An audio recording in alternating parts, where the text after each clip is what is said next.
그러면은 이어서 이제 DCL에 대해서 한번 알아보기 전에 이 DDL에서 아까 설명을 같이 해주려고 했는데 살짝 빠진 부분이 있습니다. 우리가 또 시험에 내가 다루진 않았지만 시험에 조금씩 나오는 부분이 이제 뷰 그리고 인덱스 이렇게 두 가지가 있는데요. 이 부분을 또 학습지를 만들려고 했는데 이것만 하기에는 내용이 너무 적어. 그래가지고 근데 또 어딘가에 끼워 넣자니 지금 끼워 넣을 데가 없어가지고 그냥 이렇게 말로만 대충, 왜냐면 그렇게 막 어려운 것도 없고 그래가지고 얘네들은 솔직히 개념만 알면 되는데, 자 그래서 네, 집중해서 들어주십시오. 자, 뷰 같은 경우는 정의로는 어떤 테이블에서 유도된 가상의 테이블입니다. 가상의 테이블. 그럼 얘는 실존한다, 안 한다? 실존하지는 않는다. 실제하진 않고 이제 가상으로 있다. 그래가지고 뷰 같은 경우는 원래 기본 테이블이 있는데 거기서 내가 원하는 정보만 이제 보려고 만든 가상의 테이블이거든요. 그래가지고 기본 테이블 같은 경우는 그 디스크에 물리적으로 이렇게 저장이 되어 있어요. 근데 뷰는 그렇게 물리적으로 구현되어 있진 않고 그 찾아가는 그 정의들만 시스템에 저장되어 있다가 내가 이 뷰가 필요하면은 그때 가상으로 이렇게 띄워주는 그런 거고, 그래서 사용자가 보기에는 데이터 검색하고 그 데이터베이스 볼 때 사용자는 뷰나 기본 테이블이나 뭐 큰 차이가 없습니다. 근데 차이는 뭐다? 뷰는 가상의 테이블이다.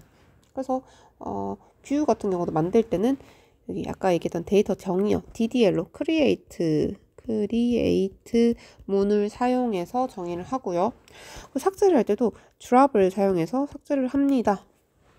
근데 우리 DDL 세 가지였죠? alter는 불가능합니다. 그래서 뷰를 만약에 구조를 변경하고 싶으면 지웠다가 다시 만드는, 그렇게 해야 되고, 그리고 가상의 테이블도 그 검색되고 삽입되고 갱신되고 삭제가 됩니다. 하지만 거기서는 제약이 있어요. 어떤 제약이냐면은 예를 들어서 학생 테이블이 뭐 학번이 있고 이름이 있고 뭐 학과 있고 뭐 등등등이 있을 때, 학번은 기본키입니다. 이렇게 등등등 있을 때 내가 학생의 이름이랑 학과만 궁금해서 그것만 따온 거예요. 그럼 학생 뷰를 만들어서 이름이랑 학과 정보만 내가 받았어. 그랬을 때 여기에다가 내가 만약에 데이터를 추가하려고 해요. 이름이랑 이제 학생의 학과인데 학생 썼네. 이름이랑 학과를 받아가지고 여기 학생 뷰에 입력을 하려고 해요. 그러면은 아까 말했듯이 뷰는 물리적으로 구현되어 있지 않아가지고 만약에 여기 추가한다면 원래 테이블에다가 얘가 추가가 되는 거란 말이에요. 근데 이름 학과를 봐서 썼어. 근데 이제 다른 속성들이 있으면은 다른 속성들은 널로 저장이 되거든요. 근데 학번이 아까 뭐라고? 기본키라고. 기본키는 널이 안 되죠. 그럼 얘는 어떻게? 추가가 안 돼. 왜냐면은 기본키가 널이 되기 때문에. 이런 식으로 이제 뷰에서 삽입도 가능은 해요. 아까 얘기했듯이 그 실제 하는 테이블 찾아가서 그 각각을 이제 대응을 해가지고 추가가 되는데, 이런 식으로 안 되는 경우들도 있다. 네. 그래서 뷰는 뭐다 할 때는 가상의 어떤 테이블에서 유도된 가상의 테이블이다 라는 점. 얘는 정의를 물어보는 게 많았어요. 그 다음에 자, 인덱스라 하면은 우리가 책을 펼쳤을 때 처음에 목차를 보잖아요. 목차를 안 보나요? 어쨌든 뭘 찾을 때 목차를 보죠. 그거를 인덱스라 합니다. 그러니까 내가 만약에 책이 막 500쪽짜리야. 근데 그 중에서 데이터베이스의 정의어에 대해서를 보고 싶어. 그러면 내가 0부터 500까지를 자주자주 찾아가지고 DDL을 찾기엔 시간이 너무 오래 걸리잖아요. 그래서 그 목차를 먼저 펼쳐가지고 DDL은 몇 쪽에 있지? 해가지고 찾아가면 바로 볼 수 있겠죠. 그게 인덱스입니다.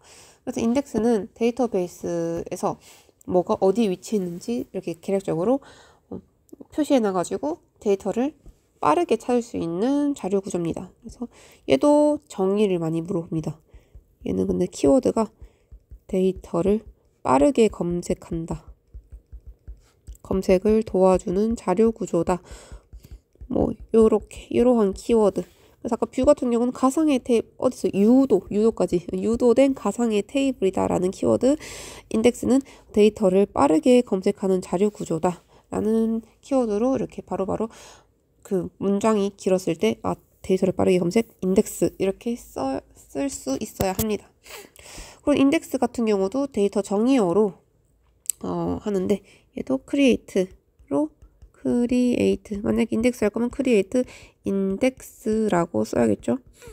그래서 얘는 create index에서 인덱스 이름 쓴 다음에 그 on이랑 같이 씁니다. 그래서 얘는 index on. 만약에 구조를 변경할 때도 얘도 alter를 쓰거든요. alter index on. 근데 삭제는 drop index가 아니고요. 삭제할 때는 얘도 아까 drop 같은 경우는 테이블을 삭제한다 했잖아요. 그래가지고 인덱스 같은 경우는 테이블에서 내용을 쉽게 찾아주는 뭐 그런 구조인데 drop을 해버리면 아예 그게 사라져서 얘는 alter를 사용합니다. alter 그냥 데이터베이스의 그 테이블의 구조 중에 하나인 겁니다. 인덱스도. 그래서 alter 테이블을 이제 구조를 변경할 건데 그 테이블 이름은 뭔데 쓰고 그 다음에 얘는 삭제니까 이제 drop 인덱스 이렇게 이어집니다. 이거를 물어봤던 문제가 없었던 것 같긴 한데 인덱스 구조 변경할 때도 당연히 인덱스의 구조 변경 alter 인덱스고요. 삭제하는 거는 alter 테이블에 있는 구조를 변경하니까 테이블 드랍입니다. 여기에는 각각 그 이름 인덱스 이름 테이블 이름 들어가뒀고요. 됐나요? 자, 그러면 이제 진짜 데이터베이스의 한 95%를 완료했습니다. 아마 이제 나머지 5%들을 한번 채워봅시다. 이거는 지우고. 자, 나머지 5%가 어디 있냐? 여기 옆에, 여기 딱 2페이지? 요겁니다. 자, 이제 우리가 DML 했고, DDL 했고, DCL을 할 차례인데요. 데이터 제어어고요. 얘는 진짜 정말 쉬워요. 그 내용 자체는 솔직히 어려운데 시험에 나오는 거는 정말 심플하게 나오거든요. 데이터 제어에서도 두 가지로 유형이 갈리는데요.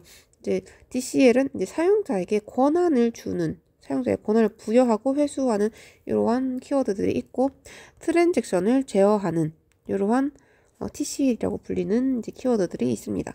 사용자의 권한을 부여하는 건 그랜트, 회수하는 건 리보크. 그래서 얘 같은 경우는 시험에서 진짜 사용자에게 권한을 부여하려고 한다. 뭐 다음 그 SQL문을 작성하시오. 앞에 뭐 뻥 비어져 있고 뭐 적혀있어.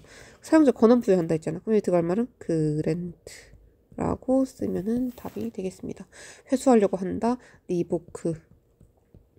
아니면 비워두지 않았어. 그럼 사용자 권한을 해소하는 그 DCL은 무엇인가?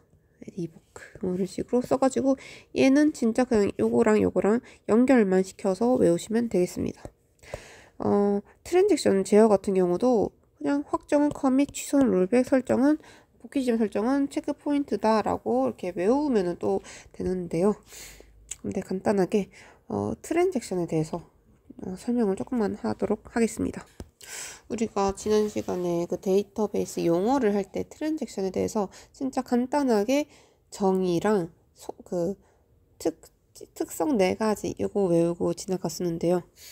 조금만 더 자세하게 얘기하자면 트랜잭션은 우리가 그 데이터베이스를 조작하잖아요. 그 안에 있는 튜플이라던가 속성 값들을 조작을 하죠. 그랬을 때 그런 것들을 사용자가 SQL 넣었으면은 그거를 수행하기 위해서 작업을 쪼개놔서 이렇게 하는 작업의 단위를 트랜잭션이라고 하고요. 트랜잭션은 데이터베이스의 작업의 단위다 라고 생각하면 쉽습니다. 그래서 만약에 은행 시스템이 있어요. 은행 시스템이 있어가지고 A 계좌에서 B의 계좌에 100원을 송금하는 그러한 그 일이 있을 때, 그러면은 순서가 어떻게 되냐면요. 데이터베이스는 우리 디스크에 저장이 됩니다. 디스크. 근데 디스크는 우리 컴퓨터 구조 작년에 했을 때 했던 거 다 까먹었겠죠? 이제 디스크는 속도가 제일 느려요. 속도가 제일 느리고요. 근데 여기 안에 있는 정보를 빼와가지고 우리 컴퓨터가 실행하려고 하면은 한참 걸리는 거야. 그래가지고 어떻게 되면 이 속도를 좀 빠르게 하기 위해서 그 중간중간에 그 저장 장치들을 좀 많이 만들어 왔는데, 그 중에 메인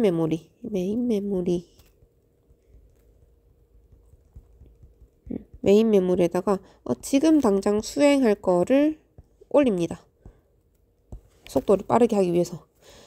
그래가지고 우선은 디스크에 있는 A라는 사람의 계좌의 잔액이랑 B라는 사람의 계좌의 잔액을 각각 여기 메인 메모리에 올립니다. 이게 첫 번째.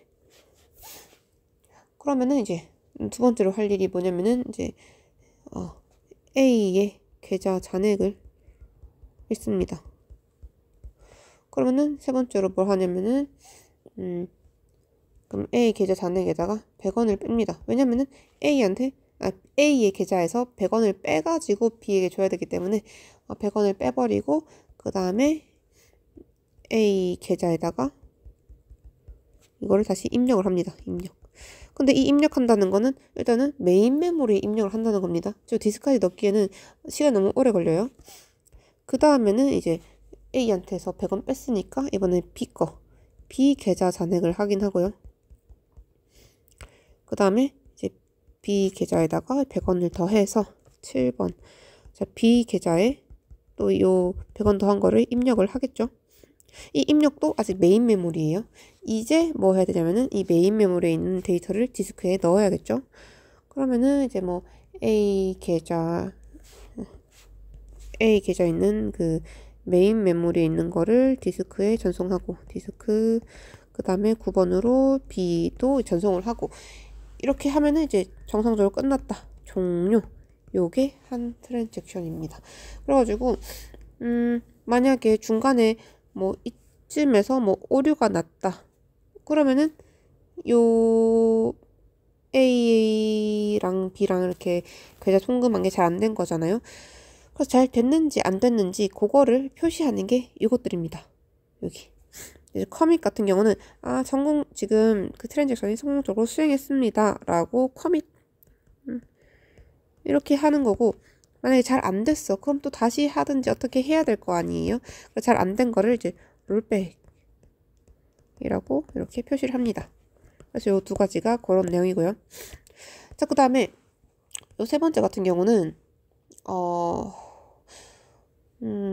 오류가 났을 때 그거를 이제 그 수정하는 과정 중에 하나인데요. 이거 오류가 났으면 찾아야 될 거 아니에요. 어디서 그 오류가 났는지. 그래서 그걸 저장하는 거를 로그라고 하고요. 데이터베이스가 어떻게 변경이 되어 왔는지 그런 것들 저장하는 게 로그고요. 그래서 또 이제 그 오류에 대한 또 그 명령어가 두 가지가 있는데요. 언도랑 레도가 있습니다. 얘는 한 번도 나온 적이 없는데 왠지 요즘 구석 태그에서 나와가지고 혹시 몰라서 또 들고 왔어요. 이제 언도 같은 경우는 약간 실행 취소 같은 느낌으로, 실행 취소. 약간 외국 사이트 같은데 근데 가면 언도 해서 그 컨트롤 Z 실행 취소 이런 느낌이고, 레도 같은 경우는 그 실행 취소했던 걸 다시 복귀하는 거를 레도라 하는데요. 복귀? 아무튼 그거 비슷합니다. 그래서 그 오류가 났으면은 언도 같은 경우는 변경을 취소를 시켜서 원래의 상태로 만들어 버리는 게 언도고요. 레도 같은 경우는 이제 그 오류 난 데에서 다시 실행을 해가지고 그 원래 그 데이터베이스로 복원하는 게 레도입니다. 근데 그 데이터베이스의 내용도 진짜 많고 처리하는 것도 진짜 많을 건데 그거를 다 이렇게만 하기는 좀 힘들어서 그 어디서부터 어디까지는 보겠다 이렇게 약간 구간을 설정을 해주는 게 요게 체크 포인트입니다. 그래서 내가 지금 아까 여기까지는 봤어. 그 다음엔 여기를 볼 거야. 해서 이렇게 복귀 지점을 설정해 주는 게 체크 포인트입니다. 어느 정도 이해가 갔나요? 그러면은 이제 우리 쌤이 봤을 때 데이터베이스에 대한 문제가 일곱 문제가 나오잖아요. 그러면은 오늘까지 수업했던 거를 100%다 했다면은 한 문제 빼고는 다 풀 수 있을 거예요. 가끔 한 문제가 진짜 구석탱이 나와가지고 이것까지 하기에는 너무 시간 낭비다라고 싶은 게 있어가지고 그래서 어쨌든 우리의 목표 12문제 맞기잖아요. 근데 그 중에 지금 6문제는 오늘까지 해서 다 맞았다. 그러면은 이제 이 다음에는 이제 C 언어를 좀 더 집중적으로 할 건데, 네. 쌤이 어느 정도 이 연휴에 역량이 된다면은 C 언어에 관련된 내용도 올리고 싶은데, 근데 올리면 다 봐서 올 거죠. 그러면은 이번 주 돌아와서 수요일에 그러면은 DDL에 관련된 문제를 풀고 C 언어를 쌤이 올려두면 좋은데 어쨌든 올리면 또 올렸다고 카톡을 주도록 하겠습니다. 그러면은 수요일에 봅시다.